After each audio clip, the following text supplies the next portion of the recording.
Hey everybody, welcome to our Monday Night Live. You see how happy I look? It's because we have a very special guest tonight and I'm so excited. Do you all know Wendy Larson? I'm sure that you do because I have posted her training videos and copied and pasted all of her posts in our team page over and over and over. So we actually joined about the same time, about 5 years ago. And Wendy went to Diamond very quickly, and she has always been one of my leaders. Even though she's actually my sideline, I've always looked to her for leadership because she is a strong leader, and I just admire her so much. And plus, we're a lot alike. We're both homeschooling moms, and she's super smart. I just love and adore her. So she reached out a few weeks ago when I was doing the training for Pink Power, and she asked if she could hop on. And after I picked my jaw up off of the floor, I was like, sure. Now I'm going to be really nervous. So she got on there, and then she asked if we could just trade team calls. And I was like, oh my gosh, I would absolutely love for my team to hear from you. So here we are with the Diamond Ambassador, Wendy Larson. I'm so honored that she's taking some time out of her night to come pour into us, and I'm so appreciative that you all got on here to come and hear her wisdom. So, Wendy, I'm going to mute myself, and you just take it away. Thank you. You guys, I'm so excited to be on here, and you guys are so blessed to have Brittany as your leader. She's amazing. And that is why I wanted her to talk to my team, because when you find people in this industry out in this, in this Plexus business that can have healthy influence over your team, you want to make friends with them, and you want to glean ideas from them, and you want to do what they're doing and take it back, because you're only bettering yourself, right? So when I saw Brittany's training and what she was telling Pink Power, I was picking my jaw up the floor, and I'm thinking, she is going to be a top trainer in Plexus one day, because what she's saying is so true. It's so smart, and you guys are going to all be jewels because you have her as a leader. So there is that. And I'm not even kidding either. I'm not saying that to puff anybody up. Like, I know good people when I see them, and that is one of them. See, you got it, right? Okay, so Brittany is a huge educator on personal development. When you look inward and analyze what's going on with yourself or with your team, that's when you can make adjustments and change things up and start training differently, start talking differently, start things in here that go on differently. And I love that she sees that. And one of the things that we both agree on is visibility. And that's what I want to talk to you guys tonight about, is being a visible leader. If you guys were on, if any of you Rubies or Senior Rubies or Jewels were on the call that we did in the Ruby group, Shelly Nisley and I talked about being a visible leader. So a visible leader almost always has success. Invisible leaders, I don't know if I know any invisible leaders. Why would they be invisible and still successful? I don't know. But a visible leader is somebody who gets out in front of their team and shows their team what they're doing, where they're going, what they're reading, what they're hearing from their business coaches.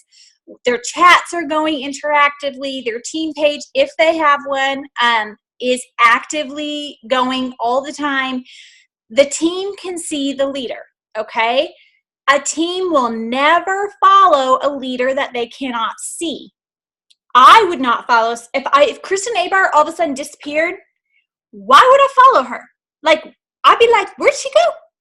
I'd be looking for Lori up ahead of her, because Lori would be the one that I want to start following. And if I can't find Lori, I'm going to look for Amber. So think about that, you guys.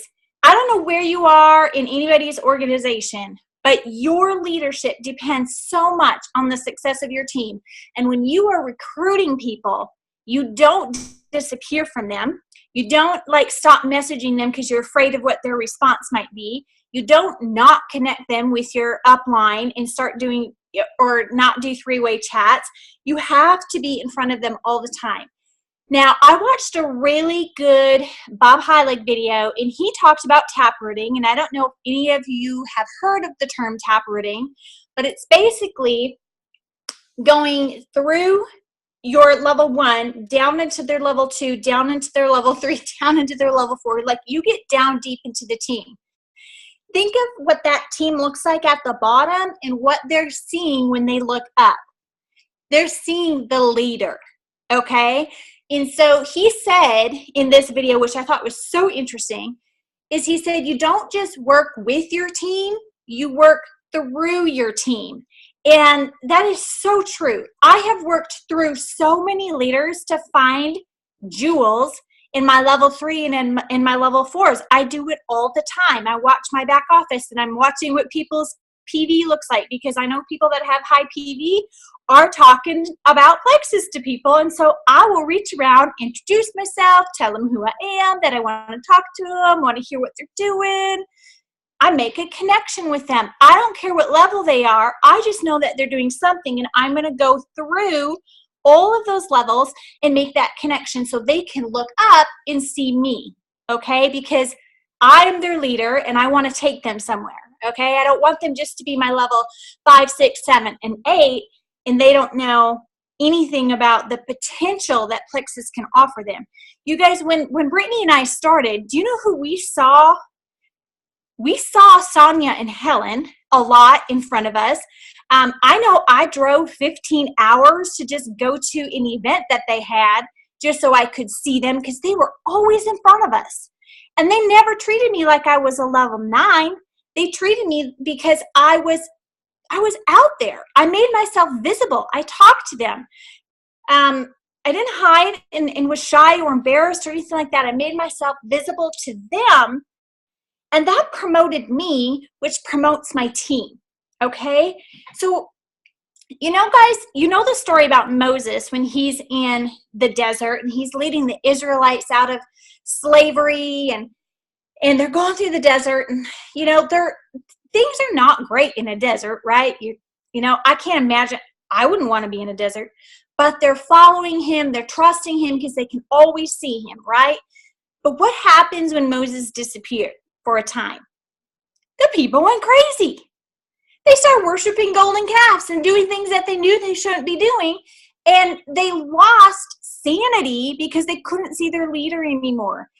And that's exactly what can happen to your guys' teams too if they cannot see you. They're going to drop away. They're going to find something more interesting. They're going to find maybe another company. They're going to go and do things that you probably don't want them to do because they can't see you. Okay?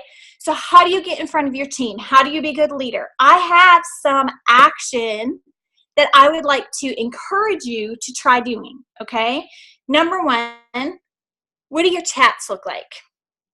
Does your team know you? I don't know what your chats are like. I'm in a gazillion chats. I know chats sometimes drive people crazy, but I built a business on being a good communicator. We are in a relationship business, and I have to be in relationships whether chats drive me crazy or not. Okay? You just have to talk to people. Like Brittany says, you're making friends, right? So you have to be in chats and make friends with people. And so when the chat can see what I'm doing, I don't use chats for training, not ever, ever, ever. I use chats for IPA, which I believe you guys do as well. I use chats to create my top 20%. So I always find who my top 20% are each month, and I work specifically with them. I give hyper focus to them because they are producers. You guys remember, if you were in at convention, John Maxwell said, if you're not producing, like, you're kind of not worth my time. And that sounds super harsh, probably especially to a yellow. In fact, I got a message from a yellow who said, she was, I don't think that's like, I don't like what they're saying about that. And I'm like, it's not that you're not valuable, but our time is valuable. Okay. And my family is valuable, and my home is valuable. My animals that I have, they're valuable. So if somebody is sucking up my time, that's not valuable. I can't give it to them. So I always work with my 20%, my producers, and give them my valuable time because they're valuable back to me. So that's just something that I do. That's always done in chats. I don't start any groups or anything for that.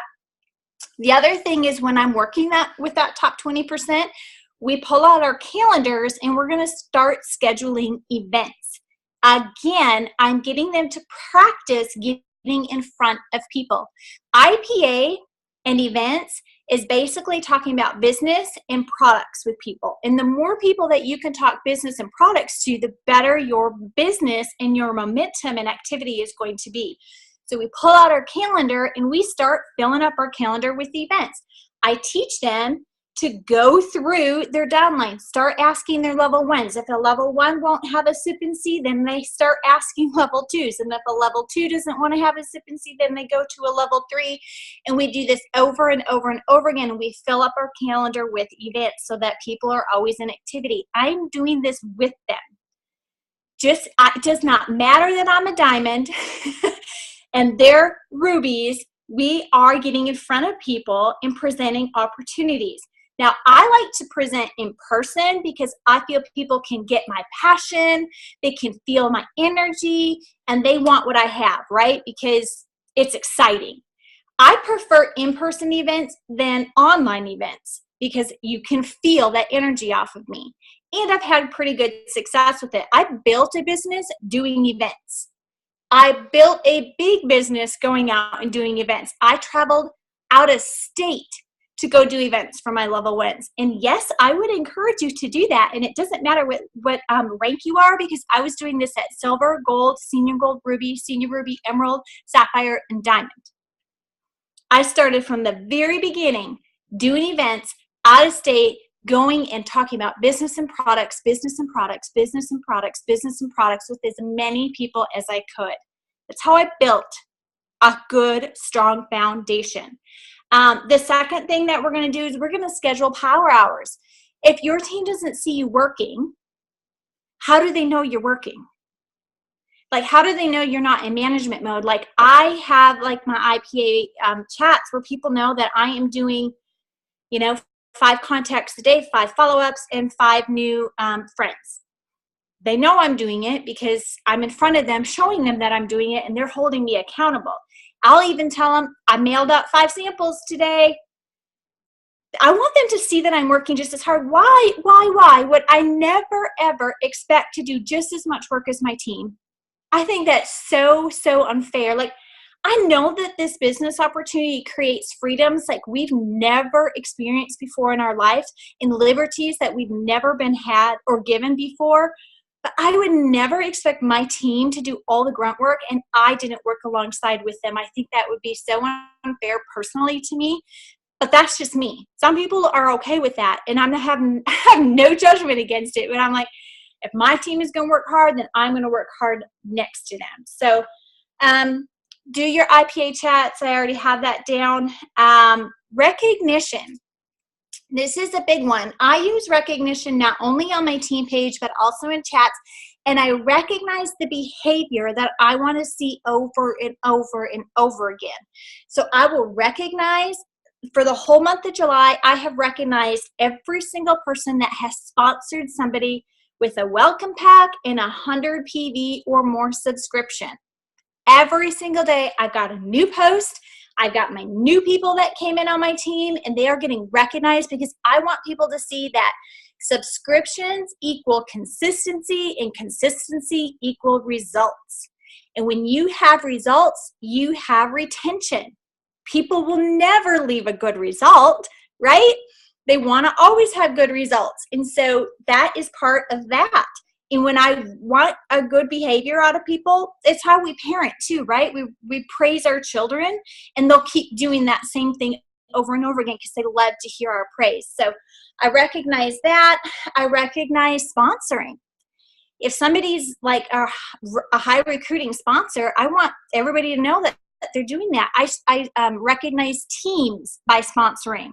I recognize leaders by how many events that they're doing. I'm showing people what I think is good activity, and then people catch on, and then they start doing it too. So that is one thing that I do with that. And then I also do incentives for my top 20. Y'all, I'm red, if you can't tell. I've hardly taken a breath, and I'm out of breath because I'm talking so fast and I'm so excited. My heart is racing, but I don't have a whole ton of blue in me. So I can't expect people to work, and not have it be any fun. So I usually incentivize my top 20%, my producers, just to make something fun. If they're going to work hard, I want them to work hard and then get a little fun reward for it too. And y'all, it's simple little stuff like a candle like this that I keep right by my computer and I work with. I mean, this is like a $13 candle.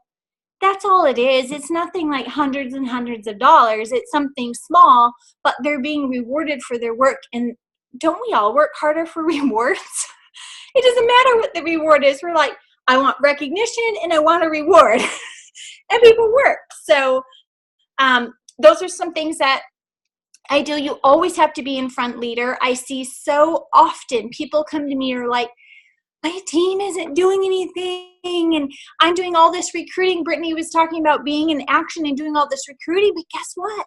We've seen really good recruiters have zero duplication on recruiting. And you know why? Because they're such an independent worker that they left their team behind and they stopped expecting to work with and through their teams. And they're off crossing the finish line and everybody else is panting back there wondering how they're ever going to catch up. And they're like, forget it. I'm not running that race with her. She doesn't even turn around and look at me. Well, that's how your team would feel too if you're so focused on your own IPA so much that you don't turn around and acknowledge what anybody else is doing. So I see it over and over and over and over again.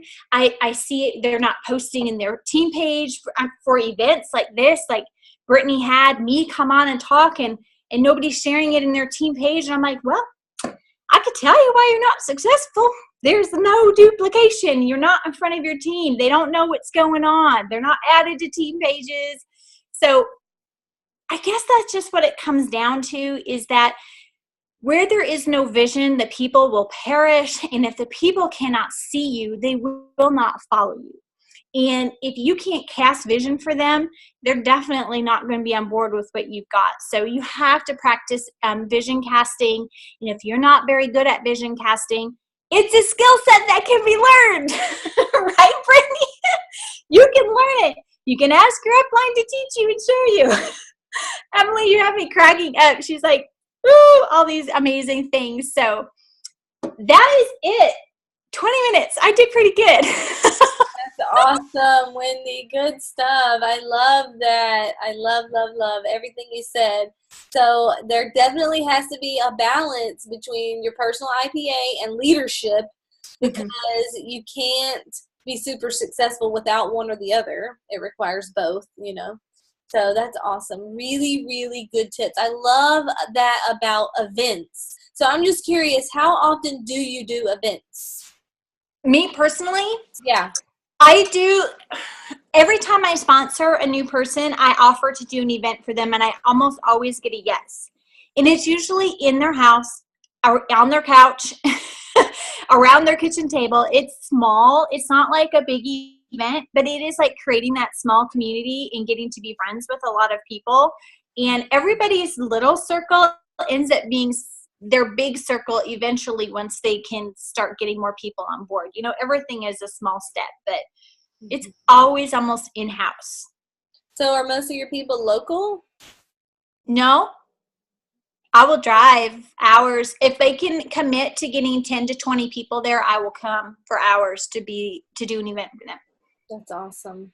Yeah, but they have to get that many people there. They have to have RSVPs for me to drive. Mm-hmm. Yeah. So how long did it take you to get to Diamond? It took me 24 months. It took me 11 months to Emerald, and then another year after that to go Diamond. That's amazing, Wendy. I want to be you when I grow up. I want to be you. Let's be each other. Yes. Okay, so one last question. What do you think were your top keys to success?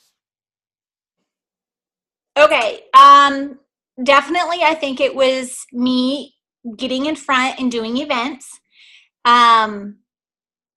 I just ask people all the time, you guys. I didn't care if my level one said no, I would reach around and talk to the person that they sponsored and ask if I would go and do an event for them. I didn't know the concept of taprooting 4.5 years ago when I started this business, but I did it organically because I knew what this opportunity could do for me and my family. And so that taprooting got me a diamond on my team. Because when I went through her and started connecting with the team that she was starting to recruit and sponsor, she caught the vision for the business and ended up becoming a diamond. But had I not gone through her or around her, who knows what would have happened? She would have still be working her 3 jobs that she was working before. So much of this is being brave, not worrying about what other people's feelings are. Or, I would you ever say no to Fallon connecting with somebody on your team? Like, I would never not want Kirsten to connect with somebody on my team. Like, especially one of my level ones or my level twos. Like, that would feel amazing. I would never want to hide my team from my upline because my upline is amazing. Mm-hmm. Yes. Somewhere up there is amazing. And that is where I want people to look. So I think it's my events that I just got out and did. And you guys, I didn't know what I was talking about. When I started my business, you guys, this is a funny story. When I started my business, I was the only one in this whole area. I live in a small area just like Brittany. I had no testimonies of anybody, of any of my friends, because I was the first one on these products. I did an event for myself with a catalog with testimonies taped to the pages on the inside. And I read testimonies of people that I found online. Well, I had 30 people at that event. People are like, I want to hear what Wendy's going to say. I want to hear. I've never heard of Plexus. What is it? I want to hear. They all came. Every single one of them either became a new ambassador or became a customer. And that's the other thing that I found about in-person events. You almost have 100% join or customer rate. Yes. Way more than online. Way more. Yep. I didn't have a clue about the products. I didn't know what they did. All I knew is that they were changing people's lives and they were having huge testimonies. And I just read testimonies. That's all I knew what to do. Yeah, and that catalog was embarrassing.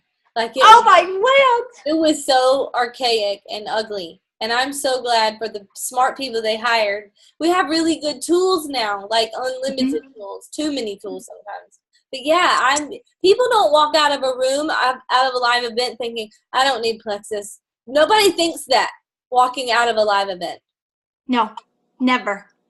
And can I just tell you about the tools in our back office, you guys? If you're not utilizing them, it's kind of foolish.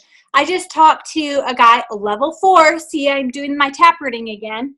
I talked to a guy today who has been 25 years in the network marketing industry, and he has built companies up from the bottom up, and he has worked with their marketing and developing. And he said Plexus has the best website that he's ever seen because of all the information that we offer to people to be successful. He goes, I have never in my 25 years seen a company have that much information available to people. He goes, if they're not being successful, it's because they're not looking. Mm-hmm. I'm like, amen. I love it. All the answers are right there in our back office. Yeah, no excuses. Yeah. Good. All right. Well, Wendy, this was so helpful, and I see the comments just like blowing up over there. I don't know if you have had time to read them, but we really appreciate you coming on here and pouring into us. And I feel inspired. I definitely have some takeaways, so I know some things that I need to work on personally. So I really appreciate your time. You're so welcome. Love you guys. Thanks for having me on tonight. Good night. Good night.